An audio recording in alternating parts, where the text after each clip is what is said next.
Welcome everyone to a live IT update here on this channel. And today I wanted to share here, usually, not too many product reviews, but too many buttons. So yeah, LInksys 1900, not paid advertisement. I brought this ourselves here. The reason for that is actually, already have them here, but not close enough. So I didn't buy an access point in nearly 15 years. What previous disassembly video here on this channel, this old piece of, in the meantime, garbage, and otherwise we actually used this in the office also, but maybe more to this in a second. The problem is I would also, cheapskate, I would actually use it until it falls apart. However, which is kind of like now, because this one has some really strange issues that it's became extremely unreliable. So I could debug it, no idea what it is, with degrading silicon or just software bugs that latest smartphone firmware with all the security mitigations does somehow act up with this stuff. Anyway, certainly this is totally not 5 gigahertz, totally 15-year-old vintage garbage. And there's also a limit of how much cheapskate I can be here. And the issue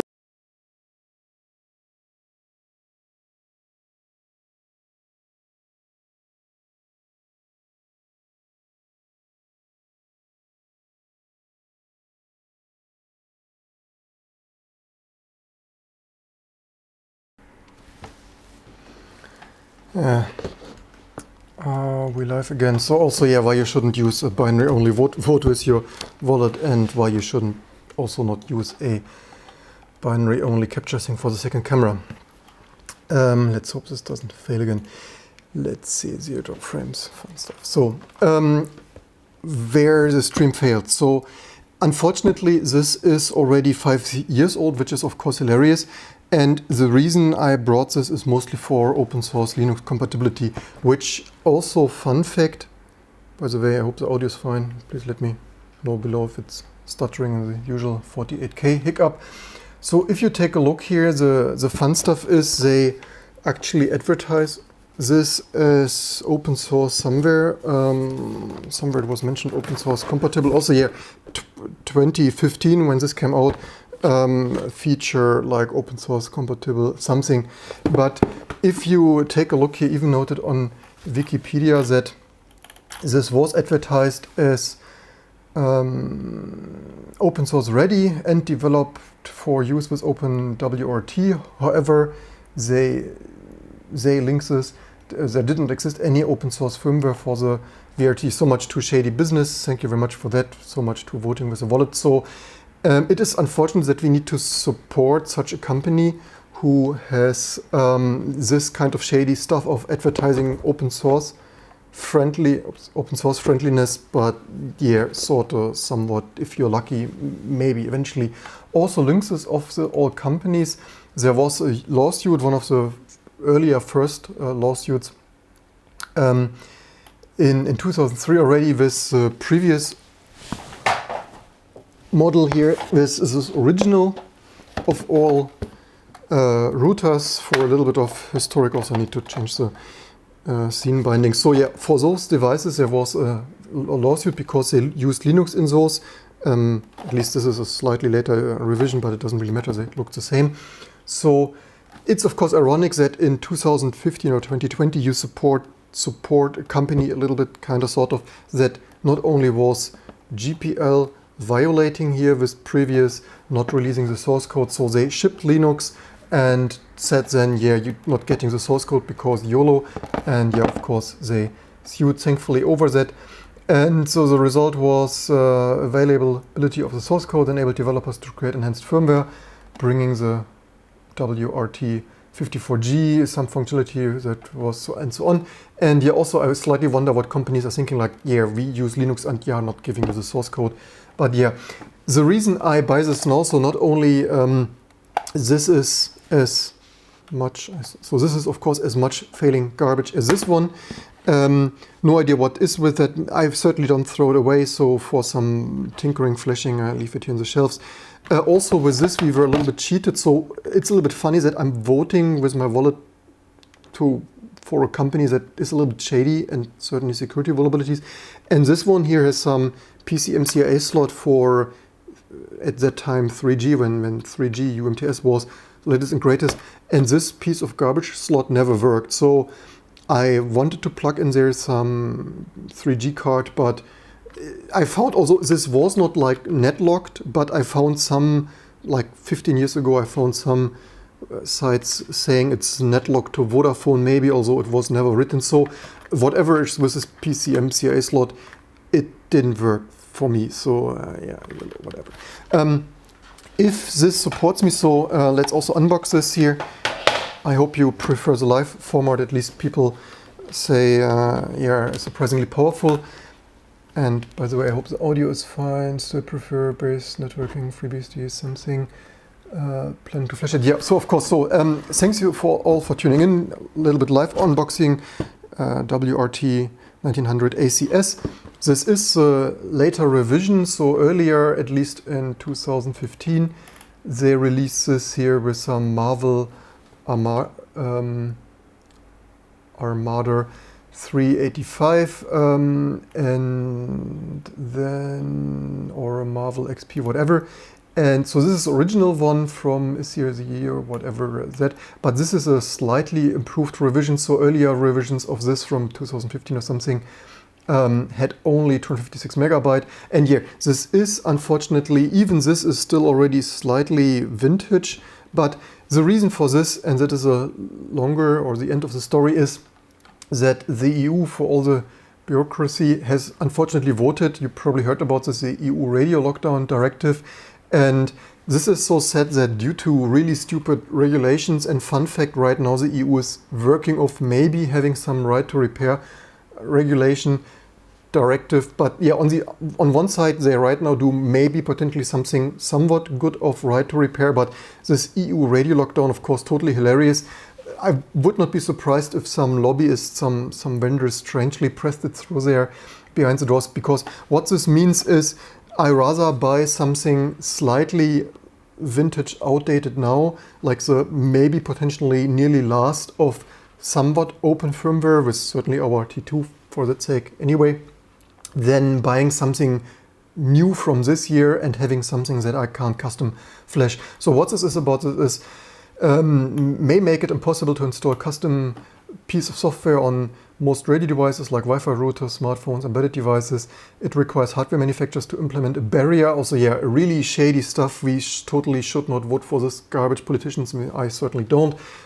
So if you're in the EU or anywhere else in the world, vote for the right people, like people with an IQ over 50 and a half or something, and not like lobby-ish shill out there.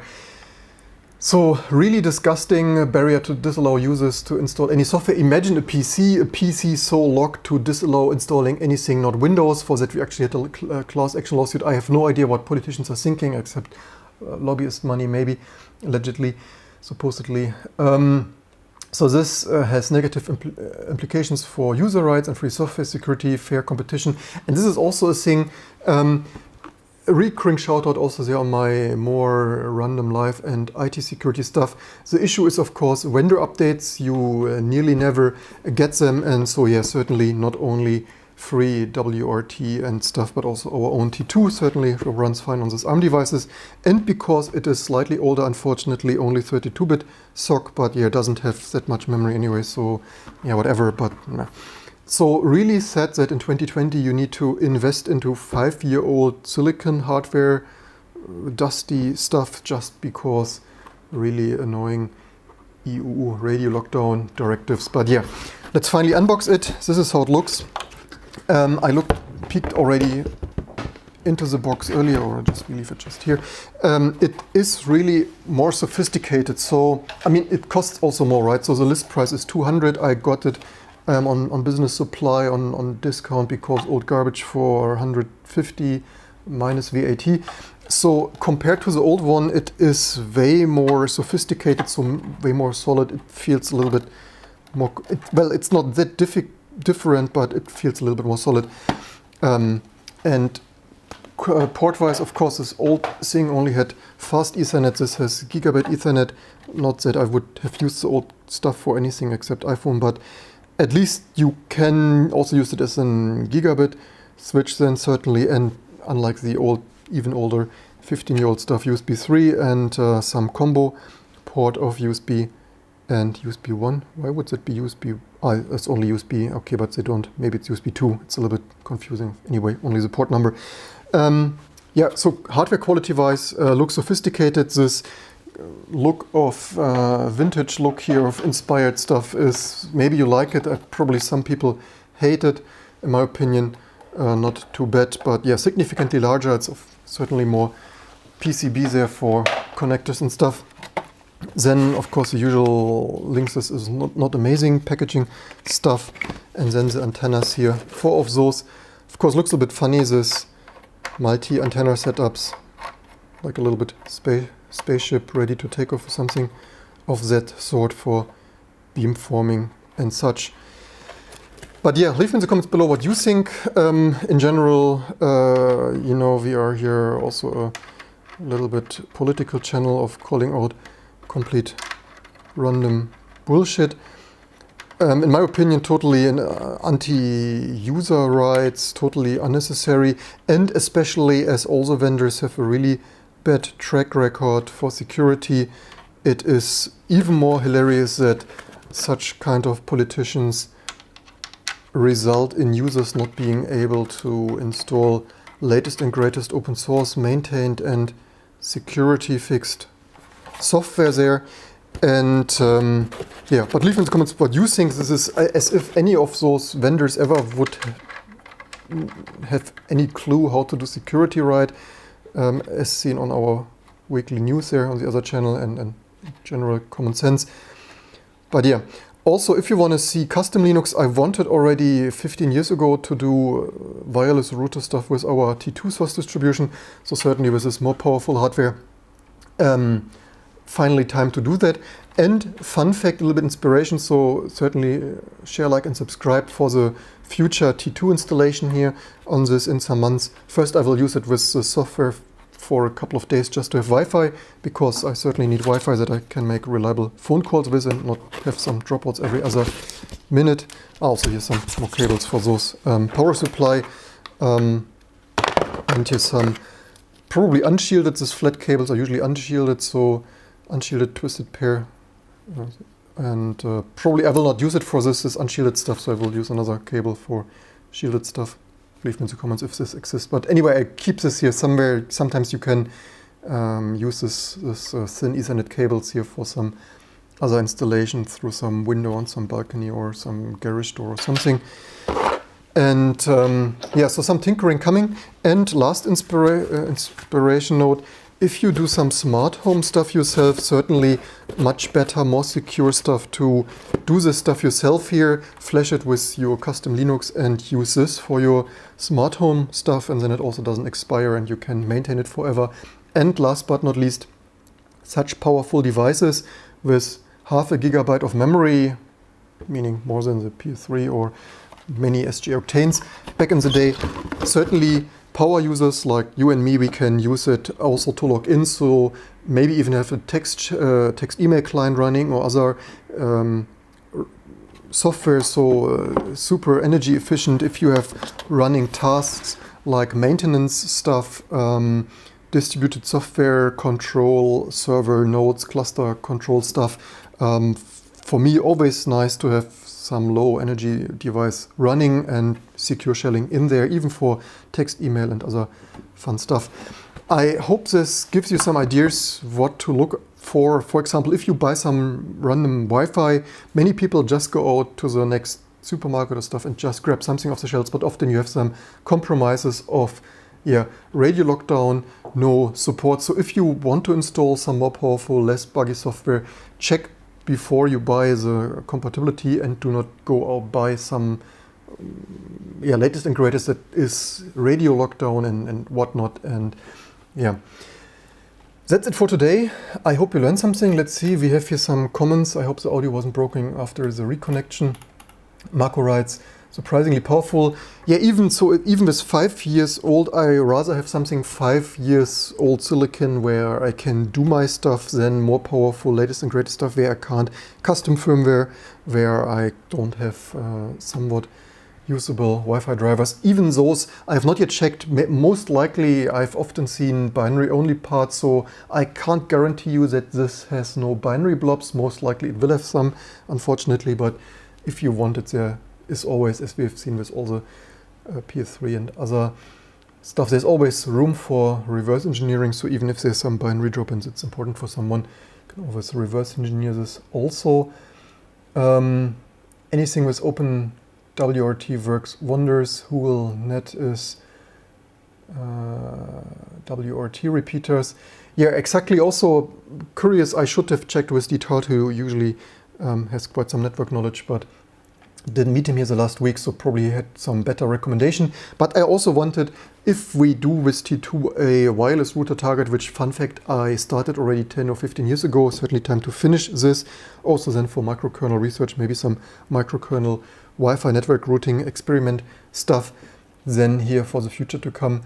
But yeah, that's it for today. And don't forget to like and subscribe, and I hope to see you soon for the next videos and live streams to come.